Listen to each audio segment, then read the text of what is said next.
My name is Alex Coyle, and I did my presentation on Al Qaeda and the involvement of Osama bin Laden.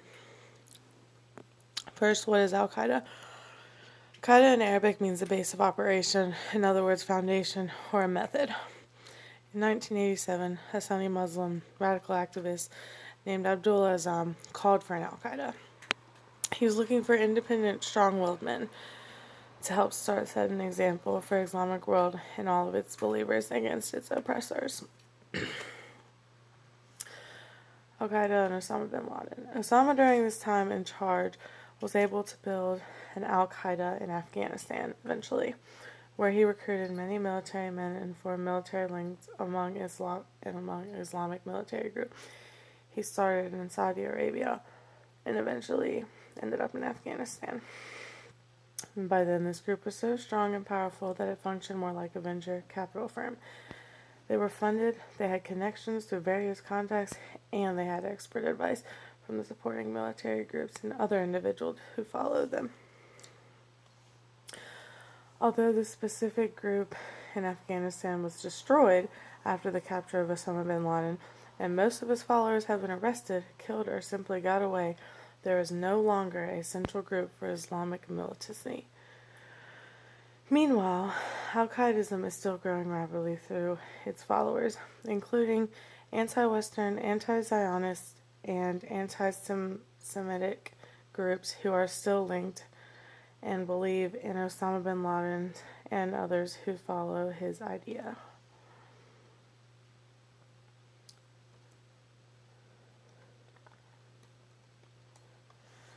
These people still believe in his methods and ideas. They continue spreading the word throughout their groups in a very loose sense.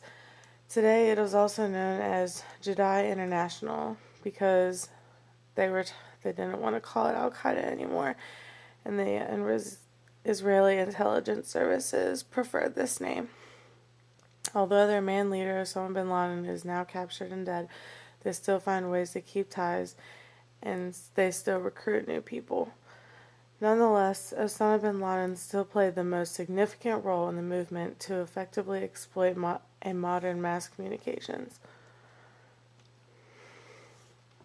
Al-Qaeda represents the idiotic fringe of political thought they have in the Islamic world. Although in recent years that has become a topic of interest, only a small minority of the world's 1.3 billion Muslims agree with this doctrine. Many of them believe and sympathize with Osama's beliefs and what he did to the United States, but that does not mean they necessarily want to live in a unified Islamic state which is governed by strict Quranic lines.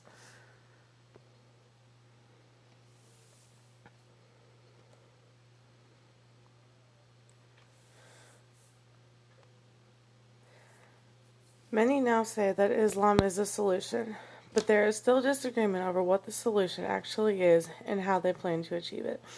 There are still radical militants such as Osama bin Laden who wanted to destroy the state and replace it with literal readings of the Quran, and these were his strong personal beliefs.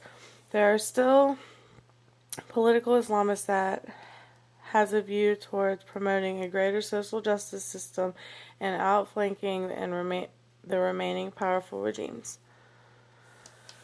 There was an Al-Qaeda representative by the name of Jose Padilla who was arrested in the United States in 2002 because of his alleged idea to deploy a dirty bomb was discounted.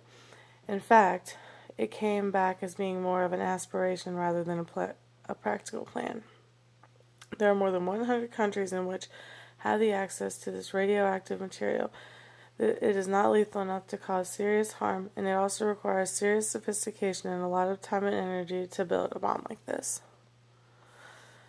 As far as the military goes, they have had great success during the war on terrorism. Between 1996 and 2001, all those who were highly associated with Osama bin Laden have been captured, and they are now dead or in prison. Ever since the terrible attack in 2001, organizations have become more intelligent with their security in hopes of preventing this ever happening again. Budgets have been cut so that it is nearly impossible for other countries to move their funds across the border and execute attacks. Osama bin Laden was a protagonist with efforts directed towards those Muslims who have hitherto shunned to his extreme message. In other words, they followed him and they wanted the same thing that he wanted. His goal was to radicalize and mobilize. He spent 15 years campaigning before he committed his awful crime towards the United States, probably because he was closer to achieving his goals than the West was at deterring him during that time. But no one thought he would be capable of doing what he did. And he knew that if he had a lot of people participating with him, it would be possible to take out as many people as he could and be successful. And that's exactly what he did on 9/11, 2001. And that's it. And this is my resource.